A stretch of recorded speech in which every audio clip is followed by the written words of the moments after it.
सर्वांना नमस्कार. रुद्रदामिनी love स्टोरीचे 57 episode यापूर्वीच अपलोड केलेले आहेत. कृपया ते सर्व एपिसोड ऐकण्यासाठी आपल्या चॅनलला भेट द्यावी. आता विशालनं निर्णय घेतला की पद्मिनीला सगळं खरं खरं सांगायचं की माझं तुमच्यावर प्रेम आहे. म्हणून विशाल पद्मिनीकडे आला. आता तो आला होता पूर्ण इरादा करूनच की आता बोलूनच टाकायचं. पण तिथे आला की तो घाबरायला लागला आणि त्याची बोबडी वळायला लागली आणि पद्मिनीला सुद्धा त्याच्याशी काहीतरी बोलायचं होतं. पण सुरुवात त्यानं करावी असं तिला वाटत होतं. आधी त्याच्या मनात काय आहे हे जाणायचं होतं तिला आणि तो उगीचच अस्वस्थ हालचाल करू लागला. आणि पद्मिनी म्हणाली, साहेब तुम्हाला काही बोलायचं आहे ना, मग बोला ना. मग विशाल दीर्घ श्वास घेऊन म्हणाला, हो मिस पल्लवी, मला तुमच्याशी खूप महत्त्वाचं बोलायचं आहे, पण मला सुरुवात कुठून करू हे समजत नाही. पद्मिनी म्हणाली, साहेब तुम्हाला कोणाबद्दल बोलायचं आहे? रुद्र आणि दामिनीबद्दल का? आणि विशाल म्हणाला, नाही मिस पल्लवी, मला त्यांच्याबद्दल नाही बोलायचं. मला तुमच्याबद्दल आणि माझ्याबद्दल, आय मीन आपल्याबद्दल बोलायचं आहे. पद्मिनी म्हणाली, मग बोला ना साहेब. आणि विशालने एक आवंढा गिळला आणि त्याचे हातपाय थरथर कापत होते. त्याला भीती फक्त एकाच गोष्टीची वाटत होती की तिनं गैरसमज करून घेऊ नये किंवा त्याला चुकीचं समजू नये. आणि त्याच्या घशाला आता कोरड पडायला सुरुवात झाली आणि त्यानं पाणी घेतलं आणि अख्खा तांब्या तोंडाला लावला आणि एका दमात अख्खाच्या अख्खा पाण्याचा तांब्या घटाघटा पिऊन घेतला. त्यातलं थोडं पाणी त्याच्या टी शर्टवर सुद्धा सांडलं. तिला तर खूप हसायला येत होतं त्याच्या या अवस्थेवर. ती म्हणाली, साहेब तुम्ही इतकं घाबरताय का? खूप सिरियस आहे का विषय? इथं बसा या आणि मग बोला. तो आधी म्हणाला हो, मग म्हणाला नको, तुमच्याजवळ नको बसायला. मी आधी इथून बोलतो मग तिथे येतो. कारण तिच्याजवळ बसलो की कळत नकळत तिला स्पर्श होतो आणि मग भान हरवून जातं आणि उगीचच काहीतरी चूक होते. आधी जे काही मनात आहे ते तिच्याशी बोलूया. ती हो म्हणेल की नाही म्हणेल काय माहीत. पण आज बोलायचं म्हणजे बोलायचं. कुठपर्यंत असं घोंगडं भिजत ठेवायचं? पण माझे हातपाय का थरथर कापत आहेत? इतकी भीती तर मला बोर्डाच्या परीक्षेला सुद्धा वाटली नव्हती. किंवा ज्यावेळी पहिल्यांदा पिस्तूल हातात पकडली तेव्हासुद्धा इतकी भीती वाटली नव्हती. खरंच प्रेम आणि सौंदर्य इतकं डेंजरस असतं का? आता त्यानं त्याच्या खिशातून रुमाल बाहेर काढला आणि कपाळावर आलेला घाम थोडासा पुसला आणि म्हणाला, मिस पल्लवी, मी असं म्हणत होतो की मिस पल्लवी मी आता विशाला पुढचं काही बोलताच येईना आणि त्यानं पुन्हा पाणी पिण्यासाठी तांब्या उचलला, पण पाणी संपलं होतं. पद्मिनी म्हणाली, साहेब ऑलरेडी एक तांब्या पाणी पिलाय तुम्ही, अजून किती पाणी पिणार? मला आता भीती वाटायला लागली आहे. नक्की काय बोलायचं आहे तुम्हाला? तो म्हणाला, मिस पल्लवी अहो घाबरू नका, जास्त सिरियस नाही. ती म्हणाली, मग साहेब तुम्ही उद्या बोला, इतकं टेन्शन घेऊ नका. तो म्हणाला, मिस पल्लवी मला जे बोलायचं आहे ते सिरियस नाही, पण खूप महत्त्वाचं आहे. ती म्हणाली, मग थोडं थांबून बोला ना साहेब, आता काय घाई आहे? आधी दीर्घ श्वास घ्या, डोळे झाका आणि मग बोला. विशाल मनात म्हणाला, पण आता मला घाई झाली आहे. मला तुम्ही समोर असताना माझ्या भावनांना कंट्रोल करणं खूप अवघड जाते. आणि विशालने आता डोळे झाकले, डोळे मिटले आणि त्याला शांत वाटायला लागलं. आता त्याच्यासमोर कोणीच नाही असं त्याला वाटलं. आणि आता पद्मिनीसुद्धा खूप लक्ष देऊन त्याचं ऐकत होती. तो काय म्हणेल याची तिला सुद्धा कल्पना नव्हती. आणि तो म्हणाला, miss Pallavi, miss Pallavi, miss Pallavi तुम्ही आधी बोला, असं म्हणून त्यानं डोळे उघडले आणि त्याच्या या अवस्थेवर त्यालाच रडायला यायला लागलं. एक गोष्ट मला जमत नाही, तर काय उपयोग आहे माझ्या पुरुष असण्याचा? आणि पुन्हा तोच म्हणाला, नाही मी असा विचार करून चालणार नाही. आधीच रुद्र माझ्याकडे संशयानं पाहतो, मी पुरुष आहे की नाही असं त्याला वाटतं. गाढव कुठला, काहीही बोलतो, त्याच्याच बोलण्याचा हा सगळा परिणाम आहे. असलं भन्नाट आणि विचित्र काहीतरी बोलतो की लक्षात जात नाही. नक्कीच त्याच्या बोलण्यामुळेच माझं खच्चीकरण झालं आहे आणि माझा कॉन्फिडन्स लूज झाला आहे. नाहीतर माझ्या इतक्या डॅशिंग पुरुष असं घाबरणं शक्यच नाही, तेही एका मुलीसमोर. पण मी नक्कीच घाबरतोय कशाला? मिस पल्लवींना का? आणि असं झालं तर कसं होणार? आणि मग तो म्हणाला, पल्लवी, सॉरी मिस पल्लवी, तुम्ही काहीतरी बोलणार होता ना, बोला ना. आणि पद्मिनी म्हणाली, साहेब आता तुम्ही आधी काय म्हणालात? विशाल पुन्हा गडबडत म्हणाला, हेच की तुम्हाला काहीतरी बोलायचं होतं. तुम्ही बोला ना अगोदर. ती म्हणाली, नाही साहेब, त्याच्या अगोदर काय म्हणालात? विशाल म्हणाला, मिस पल्लवी असं म्हणालो. पद्मिनी म्हणाली, नाही साहेब, त्याच्याही अगोदर काय म्हणालात? आणि आता त्याला काही गडबडीत आठवेच ना की तो काय म्हणाला होता. आणि मग म्हणाला, मिस पल्लवी बोला ना. मग पद्मिनी म्हणाली, साहेब तुम्ही हे पहिलं मला अहोजाहो करायचं सोडून द्या. तुम्ही मला मित्र समजताना मग मैत्रीत इतकी फॉर्मॅलिटी पाळायची काही गरज आहे का? म्हणून तुम्हाला जास्त अवघडल्यासारखं वाटतंय माझ्याशी बोलताना. तुम्ही मला अरे-तुरे बोला आणि फक्त पल्लवी म्हणा. विशालला आता थोडं बरं वाटलं आणि तो म्हणाला, तुम्हाला आवडेल मी तुम्हाला फक्त पल्लवी म्हटलेलं?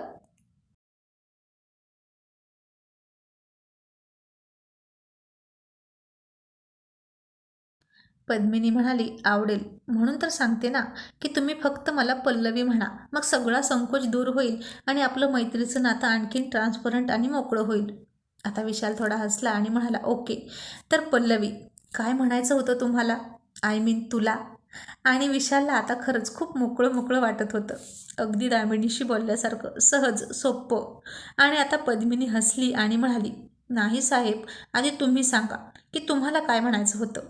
विशाल म्हणाला, नाही आधी तुम्ही बोला, लेडीज फर्स्ट. ती म्हणाली, नाही साहेब, आधी तुम्ही बोला. खरं तर मला काही बोलायचं नाही, फक्त काही प्रश्न विचारायचे होते तुम्हाला. तो म्हणाला, मग विचार ना. ती म्हणाली, नाही साहेब, आधी तुम्ही बोला. आणि आता तो काहीतरी म्हणणार इतक्यात ती त्याला म्हणाली, स्टॅच्यू. आणि तो मूर्तीसारखा तसाच उभा राहिला आणि ती लटक्या रागात म्हणाली, किती हट्ट करता? इतका हट्ट करतात का? मी सांगते ना की तुम्ही आधी बोला तर तुम्ही बोला, माझी शपथ आहे तुम्हाला. असं ती त्याला लाडात येऊन म्हणाली आणि मग म्हणाली, रिलीव. आणि त्याची मूर्तिमंत अवस्था सुटली आणि तो हसून म्हणाला, मिस पल्लवी. तसं तिने त्याच्याकडे चिडून पाहिलं आणि तो म्हणाला, सॉरी सॉरी पल्लवी. हा स्टॅच्यूचा गेम तुलाही माहीत आहे? दामिनीनं शिकवलं असेल ना? आणि पद्मिनी म्हणाली, नाही, लहानपणी की नाही आम्ही हा गेम खेळायचो, म्हणजे आम्हाला कोणीतरी शिकवला होता. आणि मी आणि रुद्रच फक्त नव्हतो हा खेळत गेम साहेब. रुद्रला हा गेम लहानपणी एका मुलीने शिकवला होता आणि मग तो मला शिकवायचा, घरी येऊन माझ्यासोबत खेळायचा. विशाल म्हणाला, कोण हो? कोणती मुलगी? आणि मग ती म्हणाली, साहेब आता विषयांतर नका करू, तुम्ही काय म्हणत होता ते सांगा ना. तो म्हणाला, तुम्ही बोला ना अगोदर. आणि पुन्हा जीभ चावून म्हणाला, तू बोल ना अगोदर प्लीज.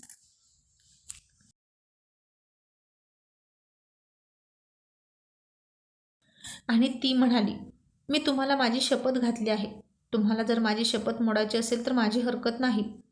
आणि विशाल म्हणाला, तू सुद्धा खूप हट्टी आहेस बरं का, अगदी तुझ्या भावासारखी. आणि म्हणाला, खरंच बोलू? ती म्हणाली, हो. मग तो आता जरा रिलॅक्स झालाच होता आणि तिच्या शेजारी जाऊन बसला. आता त्याची हृदयाची धडधड तर चालूच होती, पण शरीराला सुटलेला कंप मात्र शांत झाला होता. तिचा हात तिथेच बेडवर होता आणि तो तिच्याकडे पाहत होता. तीही त्याच्याकडे पाहत होती आणि त्याच्या मनात काय आहे त्याचा अंदाज लावत होती. आणि तो काय करणार आहे ती कल्पना मनातल्या मनात करून लाजत होती. आणि त्यानं तिचा हात हातात घेण्यासाठी त्याचा हात उचलला. आता तो तिचा हात हातात घेणारच होता इतक्यात त्याचा फोन वाजला आणि विशालने वैतागून डोळे झाकले आणि मनात म्हणाला, नॉनसेन्स, शी, काय हे मोबाईल नको तेव्हा वाजत असतात. ज्यानं कुणी या मोबाईलचा शोध लावला आहे ना, त्याच्या आईची. आणि मग समोर पद्मिनी आहे हे लक्षात घेऊन त्यानं जीभ चावली आणि तिला म्हणाला, एकच मिनिट हा. असं म्हणून त्यानं फोन पाहिला तर कॉन्स्टेबल कदमचा फोन होता.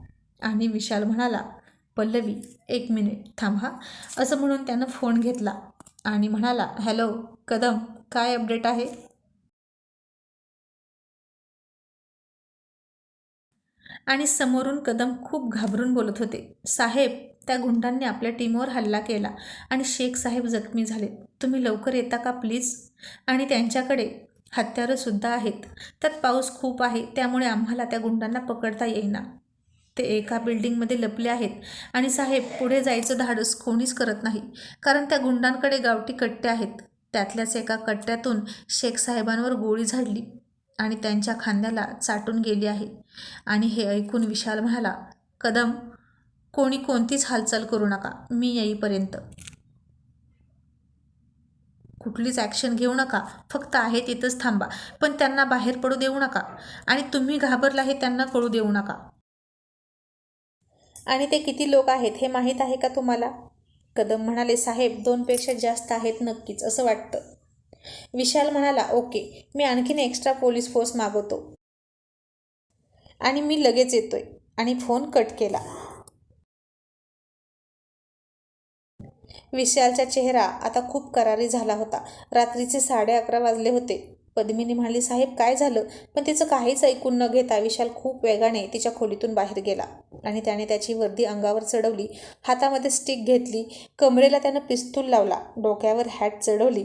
पद्मिनीला तर काहीच कळत नव्हतं की नक्की झालंय काय.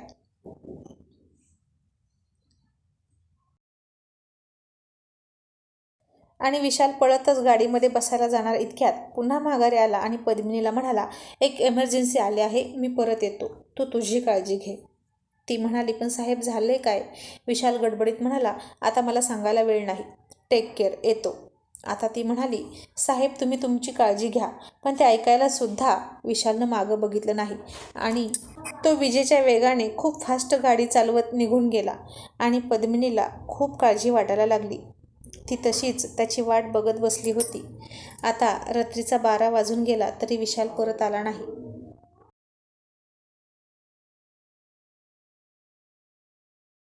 तो कदमने पाठवलेल्या पत्त्यावर पोहोचला. त्यानं मागवलेली एक्स्ट्रा पोलीस फोर्ससुद्धा आली होती.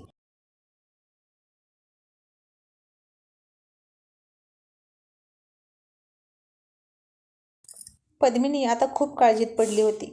काय करू? काय झालं असेल? साहेबांना फोन करू का नको? ते ड्रायव्हिंग करत असतील. त्यात पाऊसही खूप आहे. देवा, काय झालं असेल? साहेब काही सांगूनसुद्धा गेले नाहीत. किती अवघड असते नाही पोलिसांची नोकरी, असा विचार ती करत होती. आणि विशालही तिकडे पोहोचला आणि विशालला पाहून सगळ्यांच्या जीवात जीव आला. आणि कदम खूप काळजीनं म्हणाले, सर, शेख साहेबांना. इतक्यात विशालनं त्याला हातानं अडवलं आणि म्हणाला, कदम, हा विषय पुन्हा काढायची गरज नाही आणि आता वेळही नाही. इन्स्पेक्टर शेख शिपाई आहेत आणि ते ड्युटीवर आहेत आणि ड्युटी करताना जीव गेला तरी त्याचं दुःख बाळगायचं नसतं. Got it? आणि कदम म्हणाले, येस सर, सॉरी सर.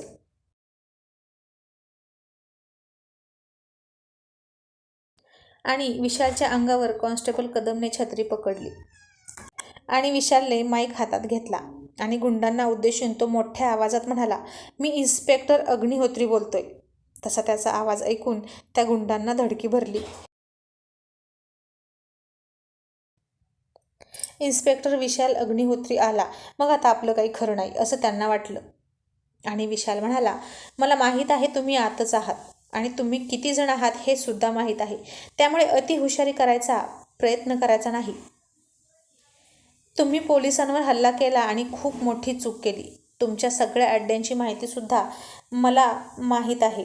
तुम्ही सगळे आणि तुमचे सगळे साथीदार लवकरच आमच्या ताब्यात येतील. बऱ्या बोलानं सरेंडर करा, स्वतःचा जीव वाचवा आणि सहकार्य करा. मी तुम्हाला शेवटची संधी देतोय, यानंतर मी तुम्हाला संधी देणार नाही. मग मी आहे, माझं पिस्तूल आणि तुम्ही. मी 3पर्यंत काउंट करेन, तरीही तुम्ही बाहेर नाही आलात तर इथेच तुमचा खात्मा केला जाईल आणि कोणाला कळणारही नाही. आता विशालच्या या बोलण्याकडे त्या गुंडांचं लक्ष होतं. बिल्डिंगमध्ये लपून बसलेले सगळे गुंड कान देऊन ऐकत होते त्याचं बोलणं. आणि त्याचवेळी विशाल मात्र त्याच्या हाताने कदमला आणि बाकीच्या पोलिसांना इशारा करून बिल्डिंगच्या 4ही बाजूने गुपचूप निघायला सांगत होता. सोबतच तो त्या गुंडांना बोलण्यामध्ये गुंतवत होता. आणि विशालच्या इशाऱ्यानुसार सगळ्यांनी हातामध्ये शस्त्र, पिस्तूल, काठ घेऊन पवित्रा घेतला आणि दबा धरून बसले. आता विशालने बोलता बोलता माईक दुसऱ्या सब इन्स्पेक्टरच्या हातात दिला. त्यानं त्याचा पिस्तूल हातात घेतला आणि एकटाच बिल्डिंगमध्ये शिरला. तो दुसरा सब इन्स्पेक्टर त्या गुंडांना बोलण्यात गुंतवत होता आणि विशाल त्या बिल्डिंगमध्ये घुसला. इकडे पद्मिनी खूप काळजी करत होती आणि तिने न राहून विशालला फोन लावला. इकडे इतक्यात त्याच्या खिशामध्ये त्याचा फोन वाजला.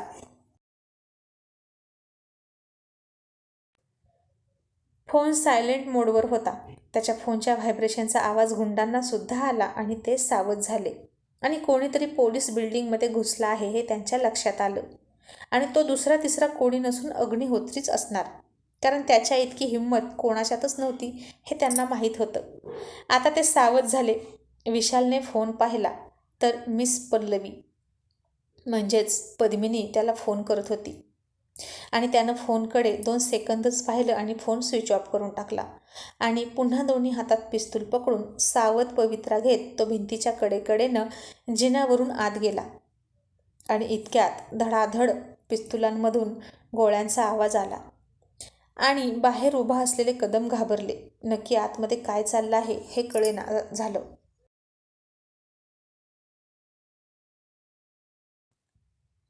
विशालची ऑर्डर येईपर्यंत कोणीच आत जाणार नाही हे त्यांना दरवेळी अनुभवावरून माहीत होतं.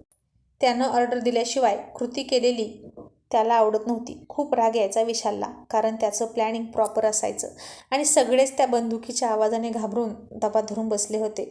आणि पद्मिनी मात्र खूप घाबरली होती. तिची पापणी सारखी फडफडत होती आणि ती विशालला पुन्हा पुन्हा फोन ट्राय करत होती, पण फोन स्विच ऑफ येत होता. तिचे डोळे आता पाण्याने भरले होते आणि तिने तिच्याही नकळत परमेश्वराला हात जोडले आणि म्हणाली, साहेबांना सुखरूप घरी आण.